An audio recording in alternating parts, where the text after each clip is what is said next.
New observations of 3I Atlas point to an interstellar object that defies standard expectations. Space-based data reveal a nucleus far larger than any previously confirmed interstellar visitor, along with active outgassing and a reported non-gravitational acceleration whose scale appears consistent with a very massive nucleus. The implied mass is immense, but the object moves through the solar system as if nothing is pushing it at all. Is 3I Atlas exposing a class of interstellar objects that current models fail to account for? The first serious questions emerged when astronomers attempted to disentangle the object's solid core from the surrounding cloud of gas and dust. For most active bodies, especially comets, this task borders on impossible. The coma overwhelms the faint signal of the nucleus, leaving size estimates uncertain and model-dependent. In the case of 3I Atlas, however, advanced image processing techniques applied to high-resolution observations made it possible to isolate the central source. What appeared was not a marginal detection or a fuzzy suggestion of a core, but a signal consistent with a nucleus several kilometers across. Even conservative assumptions about surface reflectivity place the object well above the size range of previously observed interstellar visitors. This alone would have been notable. Interstellar objects are expected to be small since detection strongly favors bodies that are both compact and highly active. A larger object implies either that it is unusually reflective, unusually massive, or both. Reflectivity estimates were chosen cautiously, leaving mass as the more likely explanation. From that point forward, every other measurement had to be reconsidered in light of a nucleus far heavier than anticipated. Mass matters because it governs how an object responds to forces beyond gravity. Active bodies typically experience small but measurable accelerations caused by outgassing. As material escapes from the surface, it imparts momentum, subtly altering the object's trajectory. These non-gravitational accelerations are a standard feature of cometary dynamics and have been observed in both solar system comets and earlier interstellar objects. In 3I Atlas, despite clear signs of activity, such effects remain weak to the point of near invisibility. This mismatch between visible outgassing and orbital behavior presents an immediate problem. Either the activity is far weaker than it appears, or the object is massive enough that the same level of gas release produces negligible acceleration. Independent measurements argue against the former. The coma is real, the gas detections are robust, and the activity is sustained. The latter explanation therefore gains weight, but it carries consequences. A nucleus massive enough to suppress acceleration would sit at the extreme end of known small body populations, even before accounting for its interstellar origin. Such mass implies structure. Typical comet nuclei are porous and fragile, composed of loosely bound ice and dust. Their low density allows even modest outgassing to produce noticeable changes in motion. A dense nucleus, by contrast, would behave differently. It would resist acceleration, conduct heat more efficiently, and potentially preserve internal layering over long periods. These properties are not impossible, but they are rarely observed in small icy bodies formed within our own solar system. The chemical measurements add another layer of complexity to the picture. Among the volatile species commonly observed in cometary environments, methane is particularly sensitive to heating. Its low sublimation temperature means that it typically responds quickly as an object approaches the sun, often appearing alongside or even before water and other less volatile compounds. Because of this behavior, methane serves as a useful tracer of near-surface conditions and early thermal response. In the case of 3I Atlas, methane does not follow this expected sequence. Observations taken prior to perihelion show clear signs of activity, yet the gas composition during this phase is dominated by other volatiles. Methane remains undetected despite observational sensitivity sufficient to reveal it if present. Only after the object passes its closest point to the sun does methane emerge clearly in the spectroscopic data, indicating that its release is delayed relative to the overall increase in activity. This timing suggests that methane is not simply mixed uniformly with other volatile materials near the surface. Instead, its behavior points toward a distinct reservoir that becomes accessible only after sustained heating. The divergence between methane and other species implies that different volatiles within 3I Atlas respond to solar energy in fundamentally different ways, reinforcing the idea that the object's chemistry is structured rather than homogeneous. This delayed release challenges simple thermal models. If methane were present near the surface, it should have been among the first gases to appear.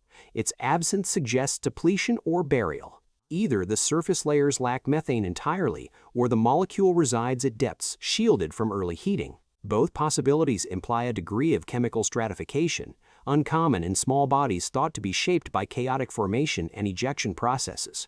Burial by itself does not fully resolve the methane anomaly. For methane to remain inactive until after perihelion, the material above it must function as an effective thermal barrier, delaying the inward flow of heat despite prolonged solar exposure. At the same time, that barrier cannot be so efficient that it permanently isolates deeper layers. Thermal energy must eventually penetrate far enough to reach methane-rich regions with sufficient intensity to trigger sublimation and sustain detectable outgassing. Achieving both conditions requires a narrow and carefully balanced set of physical properties.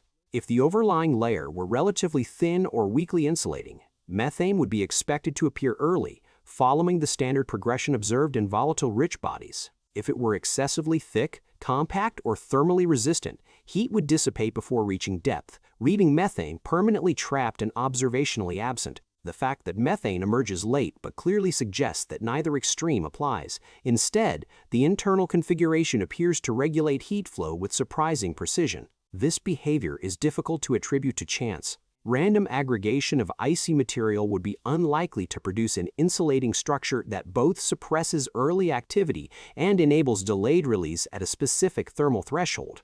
The observations instead point toward an internal structure shaped by prolonged processing, compaction, or compositional sorting over long timescales. In this sense, the methane behavior of 3I Atlas implies not merely burial, but an organized internal architecture that controls when and how volatile material becomes active. Internal heterogeneity offers another avenue.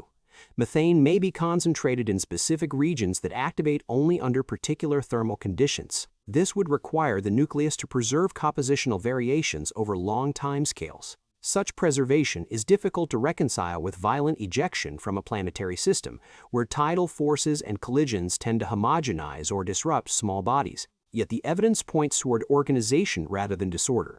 The interaction between mass, internal structure, and chemistry places unusually tight constraints on any physical model of 3I Atlas. The weak response to outgassing forces requires either an exceptionally large mass or a nucleus compact enough to damp non-gravitational acceleration. At the same time, the delayed appearance of methane demands a configuration in which highly volatile material remains inactive until substantial heat has penetrated the interior. This implies insulation, compositional layering, or both. Reconciling these requirements within a single object narrows the range of plausible structures considerably. Any model capable of accounting for one anomaly immediately imposes conditions that exacerbate another, leaving little room for conventional cometary interpretations. The object's observed activity provides further support for this picture. Changes in brightness and gas composition do not unfold symmetrically as 3I Atlas approaches and recedes from the Sun. While some degree of asymmetry is common among comets due to thermal lag, the behavior here is more selective. Certain volatile species increase smoothly with solar heating, while others remain absent until a distinct threshold is reached, appearing abruptly rather than gradually. This pattern suggests that activity is governed not simply by surface exposure, but by internal boundaries that regulate when and where specific materials are released. Such behavior points toward depth-dependent activation, rather than uniform sublimation across the nucleus. Heat does not appear to drive a single, continuous response throughout the object. Instead, different layers respond on different timescales, consistent with an internal structure in which composition, porosity, or thermal conductivity vary with depth. The result is an object whose activity reflects its internal architecture as much as its distance from the Sun, reinforcing the impression that 3I Atlas operates under constraints unlike those of typical cometary bodies. This behavior suggests a nucleus that functions less like a loosely bound aggregate and more like a thermally structured body. Heat penetration, volatile release, and momentum transfer appear regulated by internal properties rather than surface exposure alone. Such regulation is difficult to model without invoking unusual density profiles, cohesive materials, or long-term processing effects. Long-term exposure to interstellar space offers one possible pathway to such processing.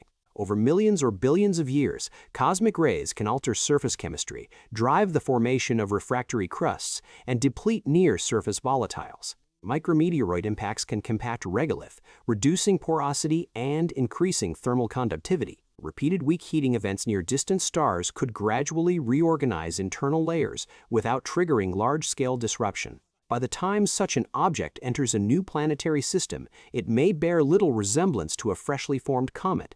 Surface layers could be chemically distinct from interiors. Volatiles could migrate inward, becoming trapped beneath insulating material. The nucleus could grow more cohesive over time, resisting both fragmentation and acceleration. In this context, 3I Atlas may represent a mature interstellar object rather than a pristine fragment. Even this scenario, however, leaves questions unanswered. Long-term processing tends to reduce activity by exhausting volatile supplies. In 3I Atlas, activity persists and evolves rather than fading uniformly. The presence of methane at depth implies not depletion but preservation. This combination of endurance and cell activity is difficult to attribute solely to passive aging. The broader implication is that interstellar objects may span a wider range of physical states than previously assumed. Early detections favored small, highly active bodies because they are easier to spot. Larger or more massive objects may produce subtler signatures, passing through planetary systems with little disturbance. If so, the known sample of interstellar objects may be biased toward extremes rather than representative cases. This possibility reframes the significance of 3I Atlas. Instead of being an outlier, it may be the first detected member of a population that has largely gone unnoticed. Massive interstellar bodies could traverse the solar system regularly, their activity insufficient to betray their presence unless observed under favorable conditions. The rarity of detections may reflect observational limitations rather than intrinsic scarcity. Researchers such as Loeb have emphasized the importance of approaching such objects without forcing them into familiar categories. The anomalies associated with 3I Atlas do not require extraordinary explanations, but they do resist easy assimilation into existing frameworks. Each new dataset clarifies one aspect of the object while complicating the overall picture. From a methodological perspective, this tension is productive. Scientific models gain strength by accommodating diverse cases, but they also rely on assumptions that remain untested until challenged. Interstellar objects provide such tests because they originate outside the solar system's formation environment. They sample different conditions, histories, and processes, offering natural experiments that cannot be replicated locally. In this light, 3I Atlas serves as a reminder that analogies have limits. Not every active icy body behaves like a solar system comet, and not every interstellar object fits neatly into existing taxonomies. The tendency to classify quickly can obscure genuine differences that carry important physical information. The object's departure from the solar system limits future observation, but its legacy lies in the questions it raises. How common are massive interstellar bodies? What range of internal structures do they possess? How does prolonged exposure to interstellar space reshape small objects over time? And how many such visitors have passed unnoticed simply because their behavior did not conform to expectations? The answers will require improved detection capabilities, longer monitoring campaigns, and a willingness to revise assumptions. As instruments become more sensitive, the census of interstellar objects will grow, and with it, the diversity of observed behaviors. Some anomalies may dissolve into statistical variation. Others may define new classes altogether. For now, the facts remain. The nucleus of 3I Atlas appears large, its mass suppresses measurable acceleration. Methane emerges late, suggesting depth-dependent chemistry. Activity unfolds asymmetrically, pointing toward internal structure rather than surface simplicity. These observations form a coherent set, even if their interpretation remains unsettled.